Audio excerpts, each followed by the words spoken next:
आपने ऐसी कितनी फिल्में देखी हैं जिनमें यह डिस्क्लेमर हो कि इस फिल्म को बनाने में किसी मर्द को हानि नहीं पहुंची है? शायद एक भी नहीं, मगर डायरेक्टर मिचेल लिंकटनस्टाइन की फिल्म टीथ में आपको यह डिस्क्लेमर देखने को मिलेगा। ऐसा क्यों है? क्योंकि इस फिल्म में कई मर्दों को शारीरिक रूप से काफ़ी नुकसान पहुंचा है और ये एक ऐसी हॉरर फिल्म है जिसे देखकर मर्दों को ही डर लगेगा और लड़कियों को मज़ा आएगा। टीथ एक ऐसी लड़की की कहानी है जिसके वेजाइना यानी सेक्स ऑर्गन में दांत है। ये सुनने में मजाक जैसा है और डरावना लगता है, ठीक इस फिल्म की जॉनरा की तरह। फिल्म एक हॉरर कॉमेडी है जिसमें सोशल और रिलीजियस कन्वर्टिज्म पे सटायर मारा गया है। फिल्म की कहानी डॉन नाम की एक लड़की के इर्द गिर्द घूमती है जो हाई स्कूल की स्टूडेंट है और एक रिलीजियस ग्रुप की मेंबर है जिसका नाम है द प्रॉमिस। इस ग्रुप के लोग यंग लड़के लड़कियों को बताते हैं कि शादी के पहले सेक्स करना एक पाप है, जैसा कि बाइबल में भी लिखा है, और इससे सिर्फ नुकसान ही होगा। डॉन अपनी माँ किम, अपने सौतेले बाप बिल और सौतेले भाई ब्रैड के साथ रहती है। ब्रैड एक बिगड़ा हुआ लड़का है जो कुछ काम नहीं करता और दिन भर घर पर पड़ा रहता है और अपनी गर्लफ्रेंड मेलानी के साथ सेक्स करता रहता है। उसके कमरे को देखकर ही पता चलता है कि वो काफी डार्क और नेगेटिव सोच वाला लड़का है। उसने एक खूनखार कुत्ता भी पाल रखा है जिसे वो पिंजरे में कैद रखता है। ब्रैड की बातों से ये भी पता चलता है कि वो कभी भी नॉर्मल सेक्स नहीं करता और सिर्फ एनल सेक्स ही करता है और उसके मन में फीमेल्स के लिए कोई रिस्पेक्ट नहीं है। डॉन की मुलाकात टोबी नाम के लड़के से होती है जिसने उसके स्कूल में हाल ही में एडमिशन लिया है और वो भी द प्रॉमिस का मेंबर है। दोनों को एक दूसरे के लिए काफ़ी अट्रैक्शन फील होता है, लेकिन वो दोनों अपनी फीलिंग्स पर कंट्रोल करते हैं, मगर काफ़ी कोशिश करने के बाद भी वो लोग एक दूसरे से मिले बिना नहीं रह पाते। डॉन टोबी से शादी करने का सपना देखने लगती है। वो दोनों एक तालाब में स्विमिंग करने जाते हैं जहां वो पहले ही अपने दोस्तों के साथ आए थे। टोबे अपने डिजायर पर काबू नहीं रख पाता और डॉन के मना करने पर भी उसके साथ सेक्स करना चाहता है और उसका रेप करने लगता है। डॉन उसे पूरी पावर के साथ रोकने की कोशिश करती है और टोबी का पेनिस कटकर अलग हो जाता है और वो वहां से भाग जाता है। डॉन इस घटना से काफी डिस्टर्ब हो जाती है और उसके मन में अपने बिलीफ्स को लेकर सवाल उठने लगते हैं। फाइनली वो अपनी प्रॉमिस रिंग को फेंक देती है और अपनी सेक्सुअलिटी को डिस्कवर करने लगती है। वो वेजाइना और वेजाइना की म्यूटेशंस के बारे में पढ़ना शुरू करती है और उसे इंटरनेट पर वेजाइना डेंटाटा के बारे में पता चलता है। उसका शक यकीन में बदल जाता है कि उसकी वेजाइना में दांत है और वो इस बात को कंफर्म करने के लिए गायनोकोलॉजिस्ट के पास जाती है। मेल गायनोकोलॉजिस्ट चेकअप करने के बहाने से डॉन को मोलेस्ट करने लगता है और उसे अपनी उंगलियों से हाथ धोना पड़ता है। डॉन और भी डिस्टर्ब हो जाती है और वो घर आती है तो देखती है कि उसकी माँ, जो कि कैंसर की पेशेंट है, वो बेहोश पड़ी है और ब्रैड उन्हें इग्नोर करके अभी भी सेक्स कर रहा है। अपनी माँ को हॉस्पिटल में एडमिट करके डॉन रयान नाम के लड़के के पास इमोशनल सपोर्ट के लिए जाती है। रयान उसके वीक इमोशनल स्टेट में होने का फ़ायदा उठाता है और उसे सिडेटिव दे देता है। डॉन नशे की हालत में आ जाती है।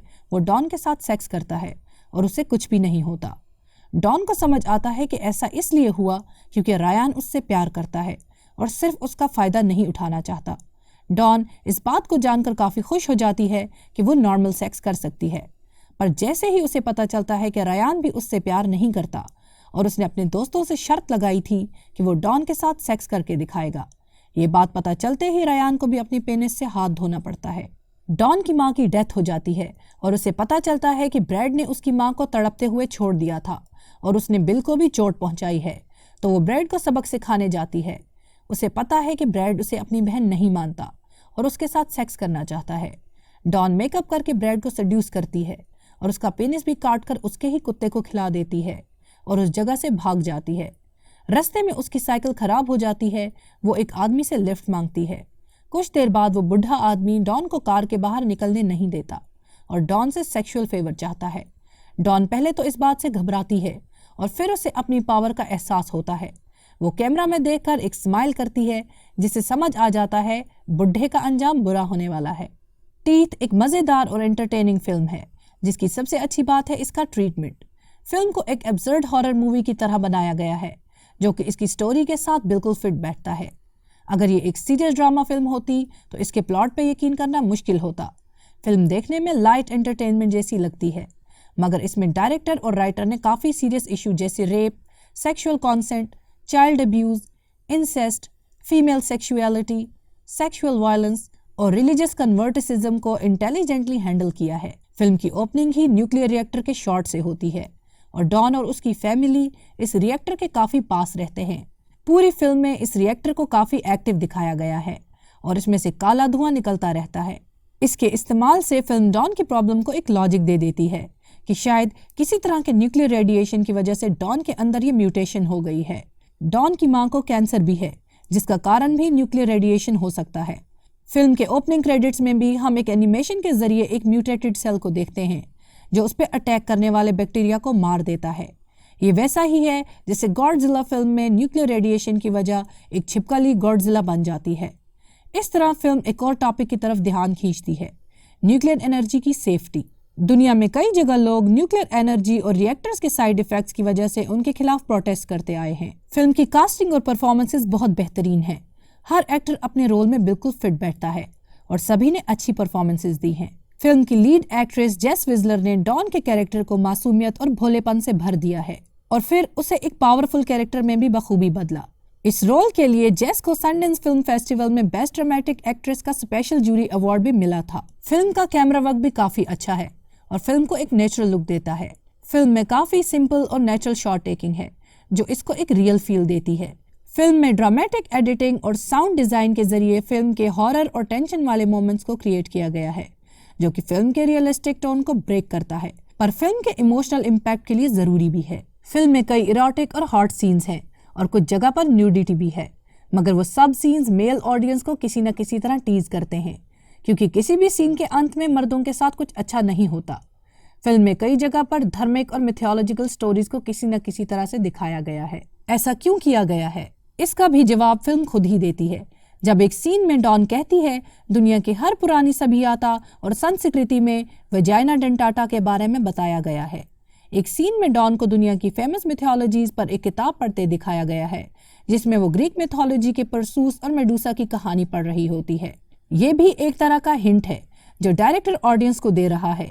कहानी के अनुसार मेडुसा एक गॉर्गन थी, एक तरह की फीमेल राक्षस जिसे देखने वाला पत्थर का बन जाता था। परसूस भगवान जूस का बेटा था जो ग्रीक देवी देवताओं की मदद से मेडुसा का गला काटकर उसे मारने में कामयाब होता है।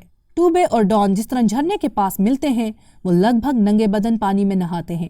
ये पूरा सीन बाइबल में लिखे एडम और ईव की कहानी को दर्शाता है। वो झरना और जंगल बाइबल के गार्डन ऑफ एडन का प्रतीक है जहाँ एडम और ईव नंगे बदन साथ रहते थे मगर उन्हें अपनी सेक्सुअलिटी का ज्ञान नहीं था। फिर शैतान एक सांप का रूप लेकर आता है और ईव को ज्ञान का फल खाने के लिए बहका देता है। एडम और ईव जैसे ही ज्ञान का फल खाते हैं उन्हें अपने मर्द और औरत होने का एहसास हो जाता है और दोनों को एक दूसरे के प्रति सेक्सुअल अट्रैक्शन महसूस होती है। मगर इस हरकत के लिए ईश्वर एडम और ईव से नाराज हो जाते हैं और उन्हें सजा के तौर पर जन्नत से निकालकर धरती पर भेज देते हैं। उसी तरह फिल्म में भी टोबे को खुद के सेक्सुअल डिजायर्स पर काबू न रख पाने की सजा मिलती है और वो अपनी पेनिस हमेशा के लिए खो देता है। और इस सीन के कुछ देर बाद ही हम डॉन को एक स्पीच देते हुए देखते हैं जहां वो और ऑडियंस एडम और ईव की कहानी के बारे में बात करते हैं। यहाँ ये बात भी निकल कर आती है कि बाइबल में जिस सांप रूपी शैतान का जिक्र है वो डॉन के अंदर ही है, यानी डॉन की सेक्सुअल डिजायर्स ही शैतान का रूप है। डॉन ने अपनी डिजायर्स की बात सुनी और उसे उसकी सजा भुगतनी पड़ी।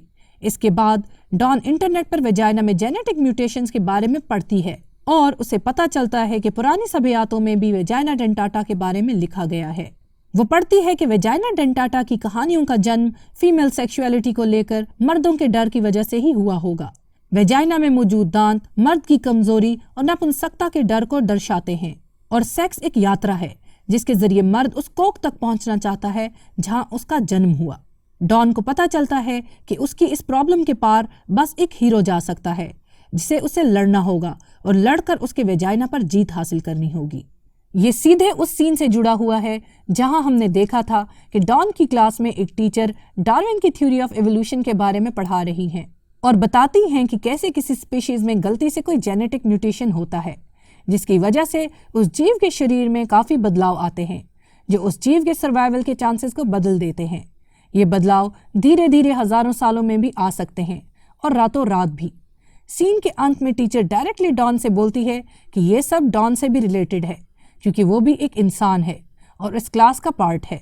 पर यह बात एक और तरफ भी इशारा करती है कि डॉन ही वो जीव है जिसके शरीर में अचानक ही जन्म के वक्त एक म्यूटेशन हो गया है जो उसके स्पीशीज के किसी और जीव में नहीं है। ये फेमिनिज्म के थीम पे बेस्ड एक स्ट्रॉन्ग फीमेल कैरेक्टर वाली फिल्म है, जो फीमेल ऑपरेशन और मेल सेक्सुअल डोमिनेंस जैसे सब्जेक्ट्स, जो कि औरतों के लिए रियल लाइफ हॉरर सब्जेक्ट्स हैं, उन्हें मर्दों के लिए हॉरर एक्सपीरियंस में बदल देती है। ये एक तरह से रेप रिवेंज फिल्म भी है, जिसमें एक औरत अपनी सेक्सुअलिटी को यूज करके घटिया सोच वाले मर्दों से बदला लेती है। लेकिन बाकी फेमिनिस्ट थीम वाली फिल्म्स की तरह इसके साथ भी यही प्रॉब्लम है कि इस फिल्म में लगभग सभी मेल कैरेक्टर्स को नेगेटिव रूप में दिखाया गया है। हर मेल कैरेक्टर किसी न किसी तरह से लड़कियों को सेक्सुअली यूज करना चाहता है, और ऐसे मेल कैरेक्टर्स जो पहले अच्छे लगते हैं वो भी आगे चलकर नेगेटिव शेड वाले ही निकलते हैं। इस वजह से फिल्म एक सोच की तरफ बायस दिखती है। ये फिल्म आपको अच्छी लगी तो आपको फेमिनिस्ट थीम्स पे बनी और भी फिल्म देखनी चाहिए, जैसे carry, Charlie's Angel, Bulbbul, I Spit on Your Grave, Promising Young Women, Jennifer's Body, Basic Instinct series और स्ट्री भी देखनी चाहिए। ये वो फिल्में हैं जिन्हें देखकर मर्द को दर्द होगा। इस फिल्म में एक अच्छा मॉरल लेसन भी दिया गया है कि अगर हमारे समाज में कोई लड़की के साथ जबरदस्ती करता है तो उसका भी यही हाल होने से समाज में और रेप नहीं होता।